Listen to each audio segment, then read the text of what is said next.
welcome to the second lesson of the fourth unit. The title of the lesson is Becoming a Charismatic Communicator. The objectives of the lesson are: define charisma, identify charismatic behavior, determine the role of body language, and overcome barriers. We've seen that leaders are made, not born. What about charismatic communicators? Are they made or born? Pause the video and write the continuation to the following statements. A charismatic person is. What a charismatic person does is. Now, drawing on the characteristics and behaviors you've listed, what can you say? Are they inborn or acquired? I have a feeling that you said that those characteristics and behaviors can be acquired, and probably they are linked to the person's emotional intelligence. Olivia Fox Cabane demystified the charisma myth. In her opinion, charisma is a set of concrete behaviors that can be developed and perfected. In her own words, charisma presence depends on whether or not someone is exhibiting these behaviors. These non-verbal behaviors can help you become a great communicator and an inspiring leader. We have briefly mentioned them in Unit 1. Now it is high time we took a closer look at them. The good news is that you don't have to change your personality in order to boost your charisma level. You can develop the skill by practicing it consciously. What you should do to be perceived as charismatic is to show presence, power, and warmth. Presence is a popular word at present, and it emphasizes the importance of being focused on what's happening. So if you are communicating with your team, for example, and you are focused on the thoughts popping up in your head and not on what is happening at that very moment, on what somebody is telling you, you do not display presence. This will result in you being perceived as inauthentic, and it get you disconnected from your team. Why is it so difficult to be fully present? Because of the distractions that are everywhere right now. And probably the biggest distractors are your thoughts. Hence, mindfulness should be practiced in order to be in the moment and be fully aware of what's happening. Try to spot when your mind starts to wander in the middle of a conversation and bring yourself back to full presence. Every time you bring yourself back to the present moment, you reap major rewards. You become more impactful, more memorable, and come across as more grounded. That will definitely help you make a strong first impression, but above all, keep that good impression throughout your entire communication. Presence should be displayed above all when listening to others. It is this presence that helps your receiver feel good and really valued.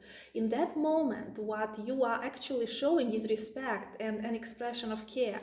Adam Grant states, many communicators try to make themselves look smart. Great listeners are more interested in making their audiences feel smart. As we have already stated, the real star of your communication is your receiver, your audience. Your whole communication is not about you, but about them. We can honor people's perspectives as truth even when they are different from ours, only when we are fully present. Yet sometimes this can be challenging, as you might have the tendency to interrupt and not let the others talk. Brené Brown suggests the following. Really listen. Don't formulate your response while they are talking. If you have a great insight, hold it. Don't do that thing when the listener starts nodding faster and faster, not because they are actually listening, but because they're trying to unconsciously signal to wrap up so they can talk. Let's not forget that daring leadership is about serving others, not ourselves. Now, the next two, that is power and warmth, come together and should be particularly displayed when communicating with others. Power is displayed in various ways, for example, through influence on or authority over others, expertise, intelligence, sheer physical strength, or a high social status. You are already in a certain position of power. You are a leader. Remember, we emphasize that this calls for more responsibility. Hence, it is important to know how to properly display it so that the others do not feel intimidated. In addition, it should reflect your core principles in life, your values. It becomes inevitable that power should be infused with warmth, as we do not want people to be detached from us, and that will hamper, create psychological safety, and will hinder creativity and critical thinking. Warmth actually shows whether or not the power is going to be used in the people's favor. Cabane states being seen as warm means that you are seen as benevolent, altruistic, caring, or willing to impact the world in a positive way. So, as we have seen, charismatic behaviors are non-verbal behaviors. Doesn't it sound a bit paradoxical that while communicating, our body language has primacy? Aren't the words we say more important than the way we behave? By now, you should know that we are feeling machines that think. Words are decoded by the neocortex, and we know that they appear more recently than nonverbal communication, which directly appeals to our limbic system. A surprising fact is that the success of any type of communication heavily depends on the nonverbal behavior of the communicator. In Fox Cabane's words, nonverbal communication is hardwired in our brains much deeper than the most recent language processing abilities.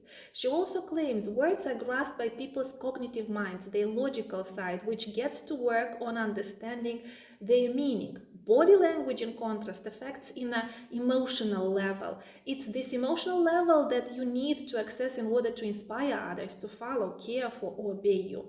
You should know by now that to overcome the obstacles that can handicap your personal charisma potential is to develop your emotional intelligence. Fox Cabane suggests a three-step process to skillfully handle any difficult experience. One should destigmatize the discomfort, neutralize negativity, and rewrite the reality. Destigmatize and dramatize uncomfortable feelings by remembering that they are survival instincts and a natural part of the human experience. Think of others who've gone through this before, especially people you admire, and see yourself as part of a community of human beings experiencing the same feeling at the same moment. Neutralize unhelpful negative thoughts by remembering that the mind often distorts reality and filters your environment to highlight the negative. Think of your negative thoughts as graffiti on a wall. You may find it an ugly sight, but just because you see it and an ugly sight doesn't mean you are an ugly person. Who you are should be a question of your values. Rewrite reality by considering a few helpful alternatives to your current perspective. For maximum effect, write down your new realities by hand and describe them in vivid detail. Now, what are some lesson takeaways? Charisma is a skill that can be developed. It consists of three nonverbal behaviors: presence, power, and warmth. It is important to be fully present in your interactions with others and be an active listener rather than knower, interrupting all the time. Power and warmth displayed appropriately in communication can help build your charisma. Your nonverbal communication is more important than what you actually say, as it is hardwired in your brain.